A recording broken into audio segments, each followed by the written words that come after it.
Et il y aura un homme que le monde n'a jamais connu, qui paraîtra sur la terre. Tous ces petits magiciens dont on parle, Copperfield ou tel magicien, ne sont rien par rapport à lui. Satan ne lui donnera pas la moitié de sa puissance. Satan lui donnera le dragon, lui donnera toute sa puissance. Il sera appelé le fils du diable.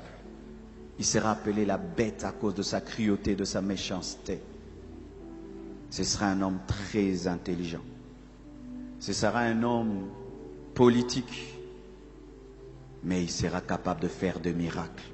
Imaginez ça, un politicien capable de faire des miracles et qui est très intelligent et il saura parler.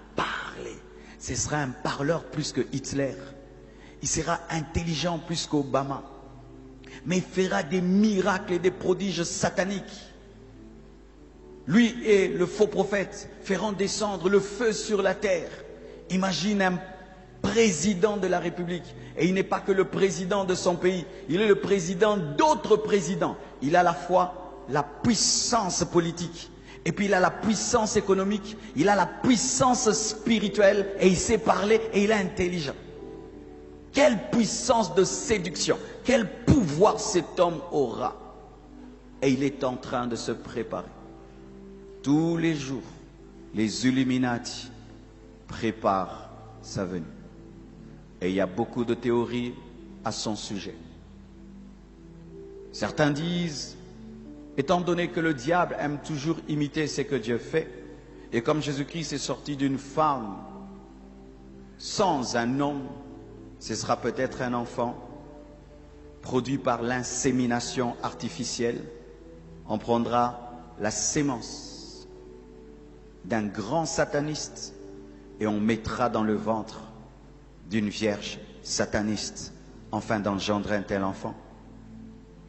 D'autres disent que ce seront ces genres d'enfants qu'on veut créer, pour ceux qui ne savent pas.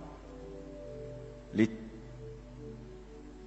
scientifiques veulent créer une matrice artificielle où on peut prendre la sémence d'un homme et d'une femme et on met dans une matrice artificielle et sort un enfant qui n'a aucune attache.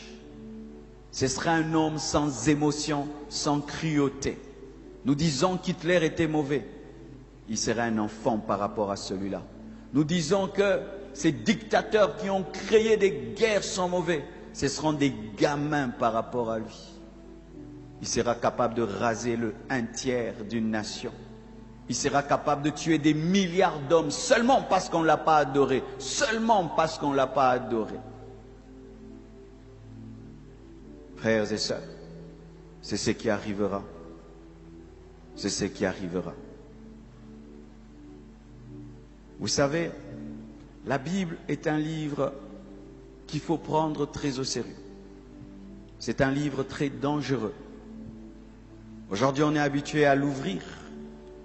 Mais rappelez-vous des années avant, ce n'est pas tout le monde qui ouvrait la Bible. Et c'est même pas tout le monde qui lisait l'Apocalypse, vous savez. Il fut un temps, seuls les prêtres lisaient la Bible. Mais à force de l'avoir dans nos mains, à force d'écouter, nous sommes habitués, nous sommes blasés. C'est très dangereux. La Bible est le livre le plus prophétique au monde. Et la Bible a annoncé des événements qui se sont accomplis. La Bible a annoncé des années en avance qu'une vierge allait enfanter. La Bible a annoncé des années en avance que celui qui mange avec Jésus-Christ, c'est celui qui allait le trahir, Judas. La Bible a annoncé des années en avance la sortie d'Israël de l'Égypte. La Bible a annoncé des années en avance la Pentecôte. La Bible a annoncé des années en avance ce monde que nous sommes en train de vivre. Imaginez le prophète Jean qui, dans Apocalypse, décrit notre temps. Quelle perception spirituelle et prophétique. Si la mort de Jésus-Christ s'est accomplie, si sa naissance s'est accomplie, si sa résurrection s'est accomplie, si la venue du Saint-Esprit s'est accomplie, l'enlèvement également s'accomplira. La tribulation également s'accomplira.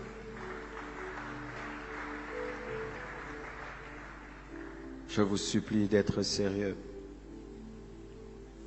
Je vous supplie d'être sérieux.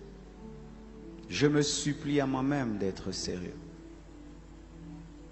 Frères et sœurs, à quoi bon toutes ces années de ministère, toutes ces années à l'église, toutes ces offrandes, ces dîmes, ces jeûnes, alpha 30, 40, et tu restes.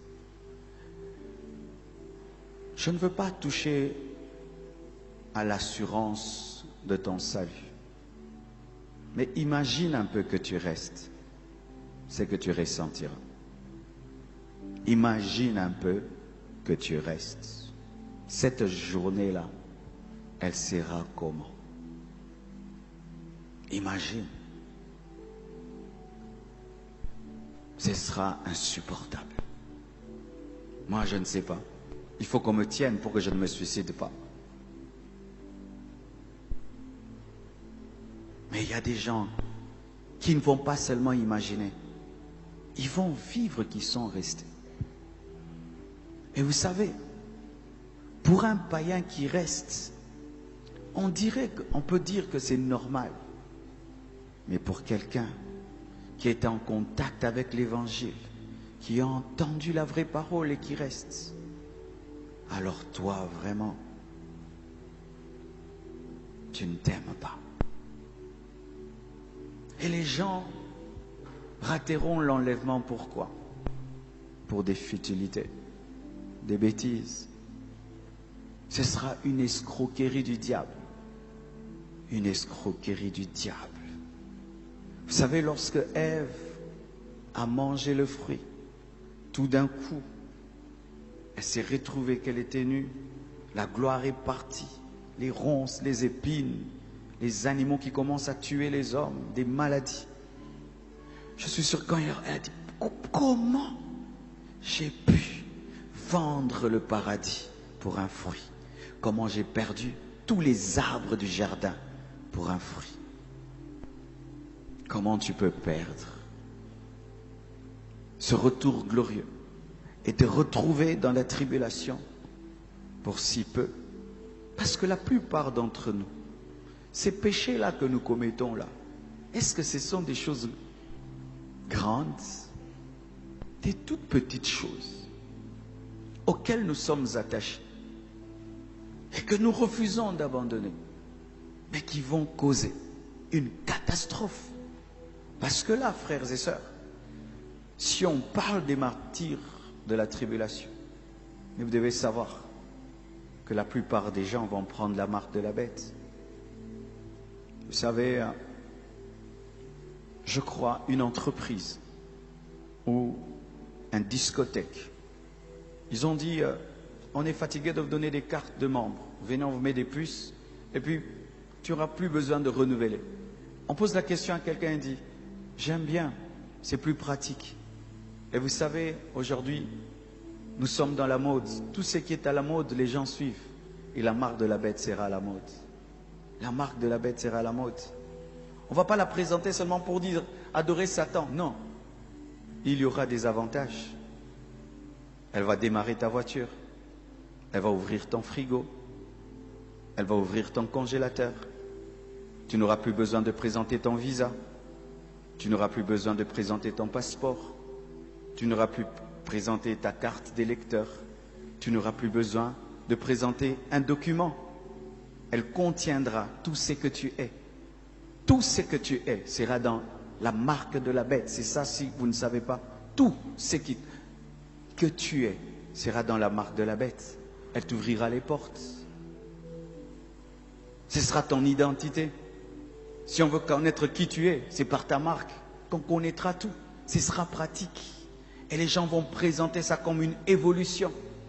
Mais alors que ce sera une adoration à Satan. Parce qu'il y aura des puissants de ténèbres dans cette marque qui donneront aux hommes les cœurs des démons, des cœurs incrédules. Car la Bible nous dit que quand Dieu frappera la terre des fléaux, pendant la tribulation, au lieu que les hommes se répandent, ils vont insulter Dieu. Ils vont insulter Dieu. Alors qu'ils savent qu'on n'adore pas les démons, mais ils vont insulter Dieu. Ils auront des cœurs sataniques parce que la marque de la bête rendra les hommes apostats. Comme la rébellion des démons a fait d'eux des esprits qui ne peuvent se repentir. C'est une grâce pour nous, mes frères, d'être vivants et d'entendre un tel évangile, parce que ça te permet d'arranger avant qu'il ne soit trop tard.